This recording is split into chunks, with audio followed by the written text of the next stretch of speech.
സാറേ, എനിക്കൊരു കത്തുണ്ടായിരുന്നു. അഞ്ചലോട്ടം. കൈമാറിയ കത്തുകൾ, ബാക്കി വെച്ച കഥകൾ, കത്തുമായി എത്തുന്നവരുടെ ജീവിതാനുഭവങ്ങൾ.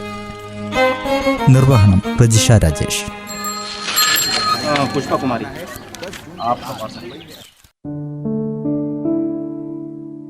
നമസ്കാരം. എല്ലാ പ്രിയ ശ്രോതാക്കൾക്കും അഞ്ചലോട്ടത്തിന്റെ പുതിയൊരധ്യായത്തിലേക്ക് സ്വാഗതം. അഞ്ചലോട്ടത്തിന്റെ ഇന്നത്തെ അധ്യായത്തിൽ നമുക്കൊപ്പം ചേരുന്നത് കാട്ടിക്കുളം എടയൂർ കുന്നിന്റെ പ്രിയപ്പെട്ട പോസ്റ്റ്മാൻ പ്രഭാകരൻ ചേട്ടനാണ്. നീണ്ട 44 വർഷക്കാലമായി ഒരു ജനതയുടെ മുഴുവൻ പ്രതീക്ഷകളെയും സന്തോഷങ്ങളെയും സങ്കടങ്ങളെയും കത്തുകളുടെ രൂപത്തിൽ എത്തിക്കുകയാണ് പ്രഭാകരൻ ചേട്ടൻ. തന്റെ ഔദ്യോഗിക ജീവിതത്തിലെ ഹൃദയസ്പർശിയായ ഓർമ്മകളുമായി കാട്ടിക്കുളം സ്വദേശി പ്രഭാകരൻ ഇന്ന് നമ്മോടൊപ്പം ചേരുന്നു.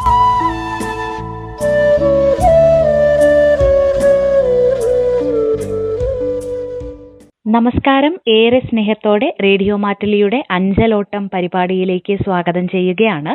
ഞങ്ങളുടെ ശ്രോതാക്കൾക്ക് വേണ്ടി ഒന്ന് പരിചയപ്പെടുത്താമോ? തീർച്ചയായും. എന്റെ പേര് പ്രഭാകരൻ. കാട്ടിക്കുളം പോസ്റ്റ് ഓഫീസിലാണ് താമസിക്കുന്നത്.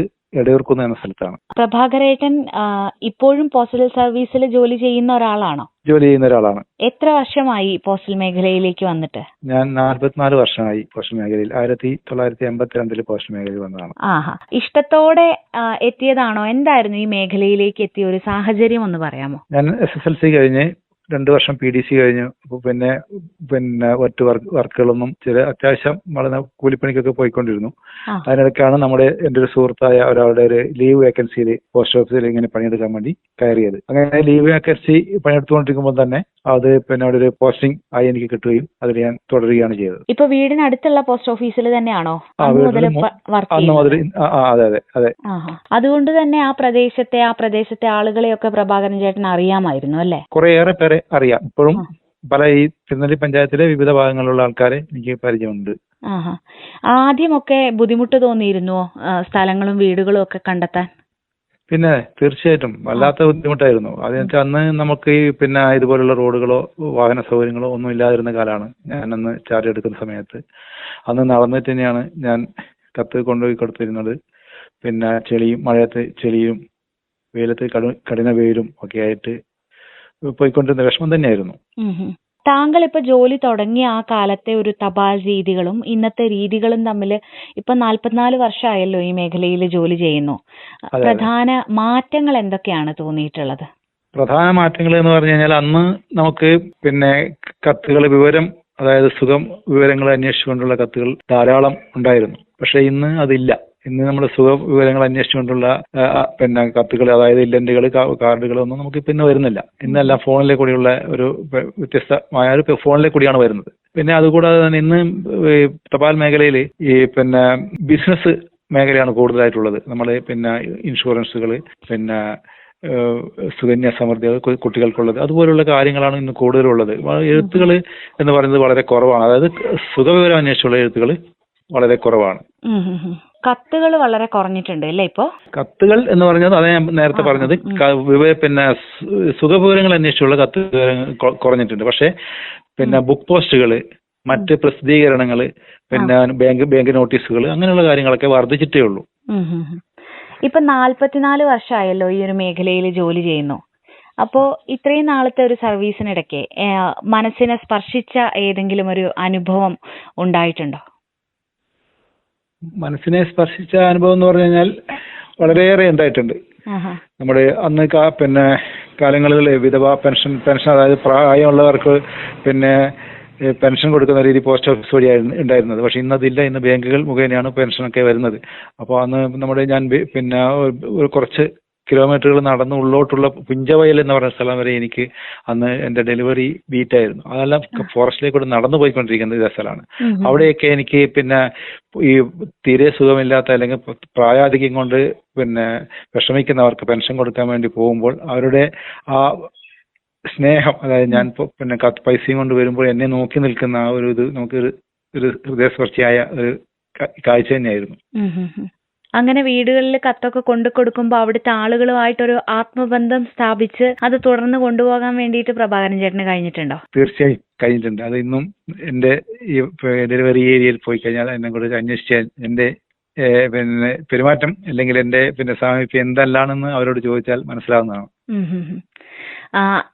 ആദ്യത്തെ സമയത്തൊക്കെ നടന്നാണോ ഈ കത്തുകൾ കൊണ്ടു കൊടുക്കാൻ വേണ്ടി പോയിരുന്നത്? അതെ, അന്ന് നടന്നാണ് കത്തുകൾ.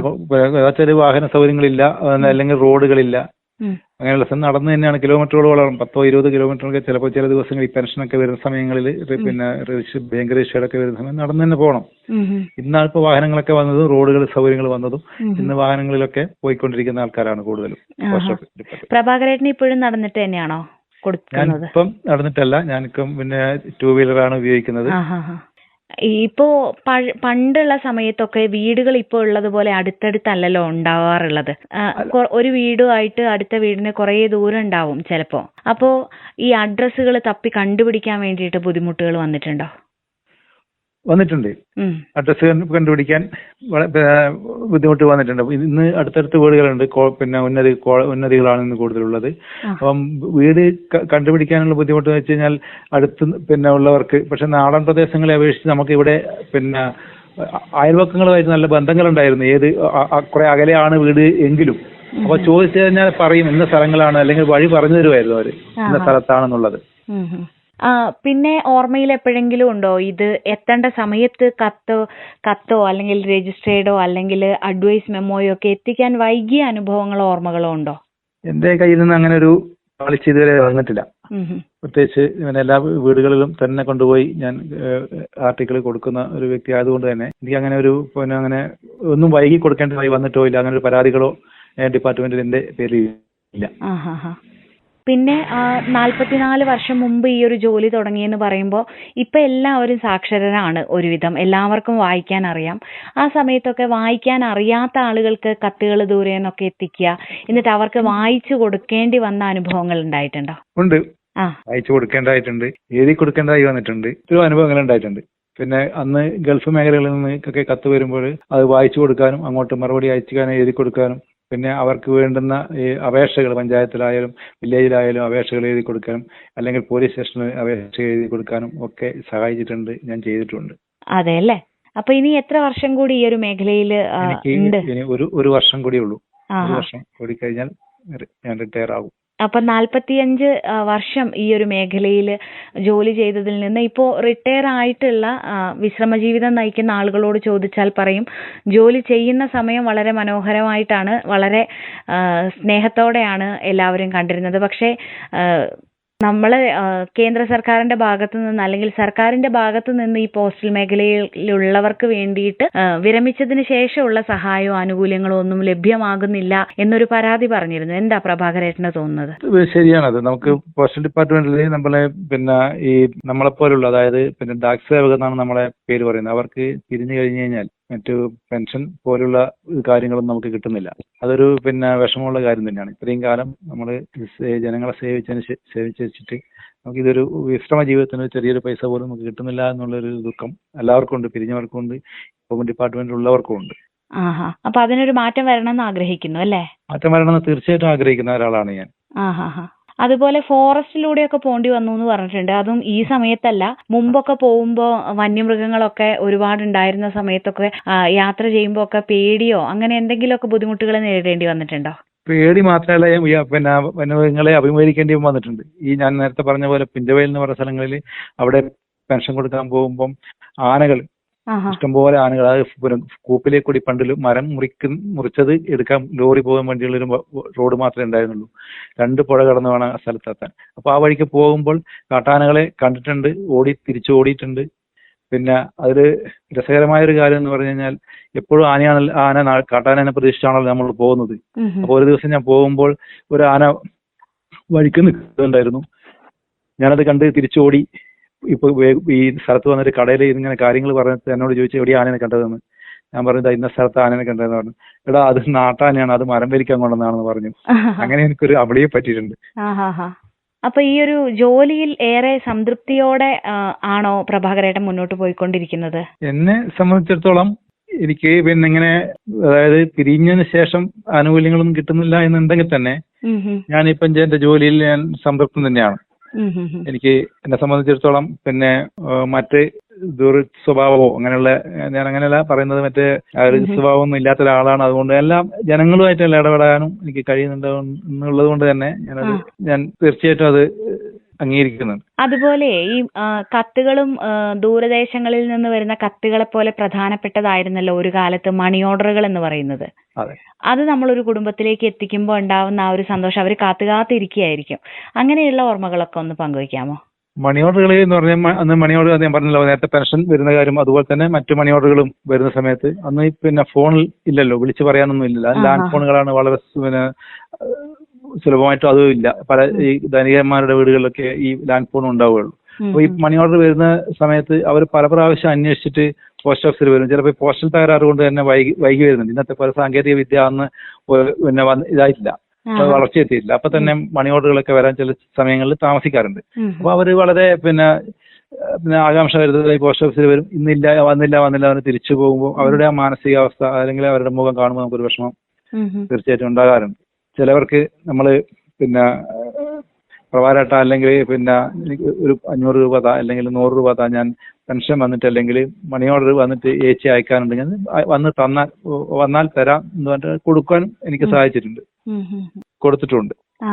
ഒരുപാട് ഏരിയയിൽ കത്ത് കൊടുക്കാൻ വേണ്ടിയിട്ടുണ്ടായിരുന്നോ? ഒരുപാട് ഏരിയയിൽ കൊടുക്കാനുണ്ട്. ഒരുപാട് ഏരിയയിൽ ഇപ്പോഴും ഒരുപാട് ഏരിയയിലുണ്ട്. പക്ഷെ ഈ പറഞ്ഞതുപോലെ പിന്നെ ജനസംഖ്യ ഉയർന്നതുകൊണ്ട് അന്നത്തെക്കാളും ഇന്ന് പിന്നെ ഏരിയകൾ കൊണ്ട് കൊടുക്കാനുണ്ട്, കത്ത് കൊടുക്കാനുണ്ട്. കാട്ടിക്കുളം അന്നും സബ് ഓഫീസാണ്, ഇന്നും സബ് ഓഫീസ് തന്നെയാണ്. ആ ഓഫീസ് തന്നെയാണ് ഉള്ളത്. ഈ ഇത്രയും വർഷത്തെ ജീവിതത്തിനിടയ്ക്ക് എന്തെങ്കിലും മറക്കാനാവാത്ത ഒരു ഓർമ്മ അല്ലെങ്കിൽ ഏറ്റവും ജീവിതത്തെ സ്വാധീനിച്ച ഒരു ഓർമ്മ പറയാമോ? മറക്കാനാവാത്ത ഓർമ്മ എന്ന് പറഞ്ഞു കഴിഞ്ഞാൽ നമ്മുടെ ഡിപ്പാർട്ട്മെന്റിൽ ആയി ബന്ധപ്പെടുമ്പം നമ്മുടെ ഓഫീസുകളുള്ള പിന്നെ എല്ലാ നമ്മുടെ ഈ ഓഫീസിലെ എല്ലാ പിന്നെ ആഘോഷ പരിപാടികൾ, ഓണം, ക്രിസ്മസ് അങ്ങനെയുള്ള കാര്യങ്ങളിലൊക്കെ എല്ലാ ഒരു കൂട്ടായ്മ നമ്മളെ പിന്നെ എല്ലാ പോസ്റ്റ് ഓഫീസുകളെയും പങ്കെടുപ്പിച്ചുകൊണ്ട് ഒരു നല്ല രീതിയിൽ കൊണ്ടുപോകാൻ ഇപ്പോഴും കഴിയുന്നുണ്ട്. അതിൻ്റെ ഒരു സന്തോഷം എനിക്കുണ്ട്. പിന്നെ പ്രത്യേകിച്ചൊരു ഓർമ്മ എന്ന് പറയാൻ ഒന്നുമില്ല. അപ്പോ ഒരുപാട് സന്തോഷം പ്രഭാകരേട്ട, ഇത്രയും നേരം റേഡിയോ മാറ്റിലിയുടെ ശ്രോതാക്കൾക്ക് വേണ്ടി കാട്ടിക്കുളം പ്രദേശത്തെ പോസ്റ്റ്മാനായി സേവനം ചെയ്യുന്നതിന്റെ വിശേഷങ്ങളും അനുഭവങ്ങളും ഒക്കെ പങ്കുവച്ചതിൽ തുടർന്നും ഈ മേഖലയിൽ വളരെ നന്നായി പ്രവർത്തിക്കാൻ പ്രഭാകരേട്ടന് കഴിയട്ടെ എന്നും ആശംസിക്കുകയാണ്. Thank you.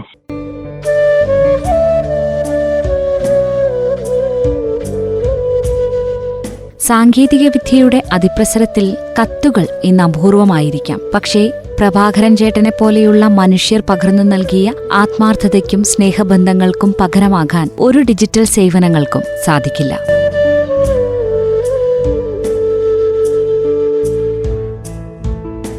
അഞ്ചലോട്ടത്തിലൂടെ ഇന്ന് നമ്മൾ പരിചയപ്പെട്ടത് കാട്ടിക്കുളം എടയൂർക്കുന്നിലെ പോസ്റ്റ്മാൻ പ്രഭാകരനെയാണ്. മറ്റൊരു വ്യക്തിത്വവുമായി അടുത്തയാഴ്ച വീണ്ടും കാണാം. നന്ദി, നമസ്കാരം.